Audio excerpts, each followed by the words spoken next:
Hey everyone, this is Neil here on the Wasted Paper channel, bringing you another fountain pen review. This time we're looking at a pen from my recent unboxing, my recent haul video I did. This is from a brand I've never used before. I believe it is a Chinese brand. It is called Pimo, and it's a Pokemon collab. I figured out of all of that stuff, this is something I have really just not seen anyone talk about, and I haven't seen it anywhere other than where I saw it. So I'm looking forward to showcasing it here because if this is a good pen, there's potential for people to really want this. I think there would be a pretty high demand. Starting off with the box, it does come in a Pokemon themed sleeve. It has some, I believe, Chinese characters on the back of here that I cannot understand.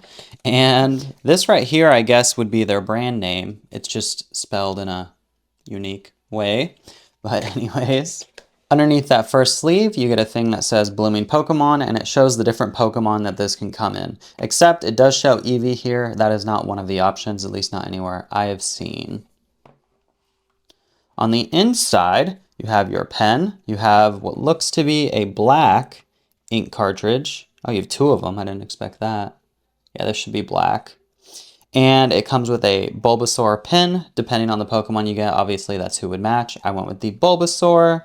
And you know what? I think this comes up, actually. Okay, so it also comes with a little manual. Maybe it'll have some English for me to understand. Nope, not really. It's kind of teaching you. It looks like it's teaching you how to hold your pen and how to fill it, but yeah, so it comes with this too. I can't understand it. I am sorry. When it comes to the pen, this is an all metal body. It has a little bit of weight to it, nothing too heavy, but you can tell this is metal and not resin. On the top finial, it actually looks kind of red. I don't think that's my light either. There's like a red hue to that top finial, which is interesting. Maybe it's to match the Pokeball top. Down from that, you have this clip that has a Pokeball on it, and it actually actuates super easily. You can tell it's made to actually do that, and it lets you open it pretty dang smoothly. Down from that, you have that brand name again, just a very unique way to spell that. You have one trim ring at the edge of the cap, and then down from there, there's really no other details other than a slight taper towards the end. This is a friction fit cap with a pretty satisfying snap. On the inside of the cap, there does look to be a plastic liner, which is a bit surprising. I don't know that I was expecting that, but I'm not going to complain.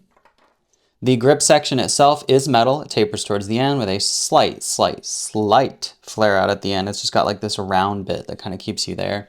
I know there's kind of some worry with metal grips about them being smooth or slick. Right now, at least immediately, it doesn't feel that way. We'll see when I'm writing, but for now, it doesn't feel like it's an issue, and it's plenty long enough to accommodate most hands. As for the nib, the details on there are unique.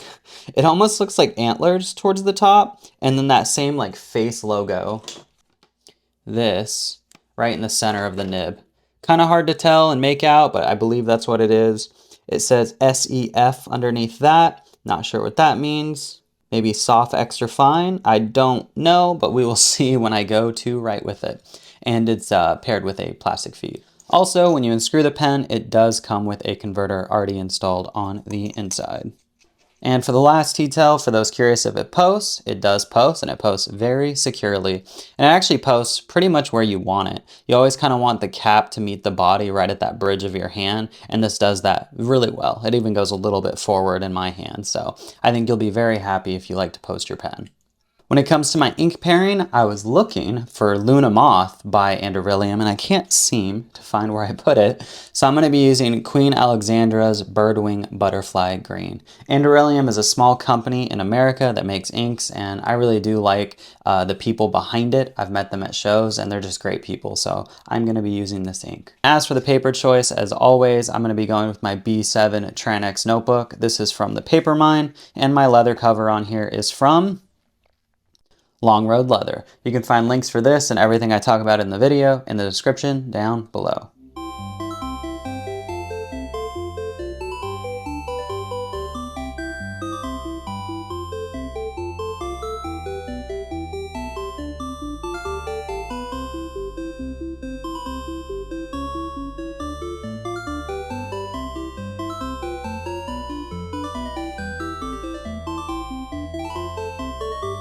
When it comes to the writing experience of this nib, I don't know that I'm experiencing any issues, but I will say it's relatively I don't know if I want to call it stiff or perhaps rigid, because it does seem to have give to it, but it just feels, I guess, rigid in a sense where it's a little bit hard. The only reason that becomes an issue is because the weight behind the metal pen here. When I had it posted, it feels like it's pushing my nib down a bit harder than I want it to, so it feels like it kind of scratches the paper, if that makes sense. I think a lighter touch would benefit this pen for sure, so if you're heavy-handed like me, that plus the weight, it comes off a little just I don't know about it. It didn't have any performance issues though. There is the tiniest bit of give when you do apply pressure. The feed keeps up fine, and then it does right under its own weight. Obviously being a metal body, that's kind of gonna happen. But overall, I would put this as pretty average, if not just a tiny bit under average.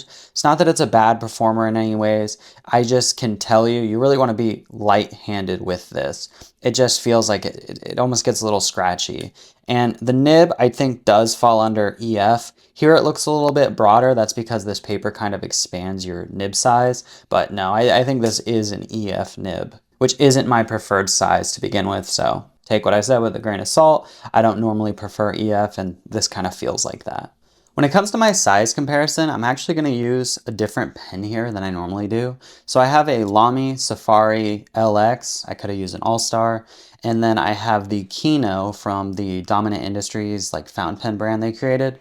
The reason I'm using these two is because I actually think these compare the best to this. When it comes to proportion and kind of the way it feels in hand, this has a bit of a heavier feel because of the cap, and then this is the metal version of the Lamy. So when these are lined up side by side, it's pretty much identical with them. I said that it is very similar, and I mean, honestly, the Kino I would say is about identical when it comes to length. And when they're uncapped, that similarity with the Kino is still there. Obviously, these are different pens, but in hand, they just have something about them that feels samey to each other. This ends up being a little bit shorter than the Lamy Safari. And then I plan on mentioning this later in the pros and cons, but when it comes to the pen posted, it just shines. It's by far the best posting here. When it's the same lined up where the caps meet on the Kino, look how much shorter than it is. It is just a phenomenal pen when it comes to posting. When it comes to the price of the Pimo Pokemon collab, I purchased mine on TT Pen, and it does unfortunately look like they've sold out since I bought mine. The price I paid was $25 there, plus shipping. I didn't have any sort of tariff or anything, which is nice. Sometimes I'll get like an import fee. I think they call it VAT, what have you. I didn't have that, so I paid $25 plus shipping, and I want to say shipping was $11, so roughly $35. I did look online, however, to see where else you can purchase this. It does look like you can find it on like eBay or AliExpress, and they're around like $39. It did only have one nib option, so keep that in mind, and I do think it sits closer to an extra fine. When it comes to my pros and cons of this pen, my pros really outweigh the cons by quite a bit. The biggest reason for that is going to be the price point. In my eyes, it's not like it's better than a TWSBI or Lamy Safari, which are similar, but it's a really cool pen for what it is. All metal construction, you get this co-branded stuff, you get your little pen here, which, I mean, alone, this probably cost them like $5 or something if you were to buy it by itself. So I think it's a really good value, and I can't fault them for that in any way. I do like the Pokeball right here. I think that's a nice touch just to add to the aesthetic. And this green is a really nice green. I think they match their pen pretty well, but I also just really appreciate this shade of green. It's almost Tiffany-like. It's just, oh, very, very nice. I want to put the nib in the con. I don't love this nib. It's not horrible. It works. It just felt pretty scratchy and not super pleasant. But at this price point, it's kind of hard to fault. I don't know if this nib unscrews, but it does look like a number 5 nib. So if it was replaceable, you could use another number 5, or you could get this tuned if you really wanted to. Obviously, that would raise the price. But the nib experience is not in my favorite at all. It's not super bad. It's still usable. That's probably the biggest fault I would have for it. I didn't mention this earlier. Surprisingly, I didn't feel like I had any issue with this grip. My hand doesn't feel like it's sliding in any way, even though it's metal like that. It held up great when it came to writing, so I don't think that's an issue. Other than that, I mean, I guess if I'm being super, super picky, maybe their branding. I just think this looks kind of bad, and I hate to fault someone for their logo or what have you. But maybe it's the placement, or maybe they could have put it on the back with that face again or something. I don't know. I don't really like this. I don't think it looks the greatest. And I almost wish they would have put maybe what Pokemon you had back here, or like the number from the Pokedex, something else just to make it even more special. But those are being really nitpicky at this price point.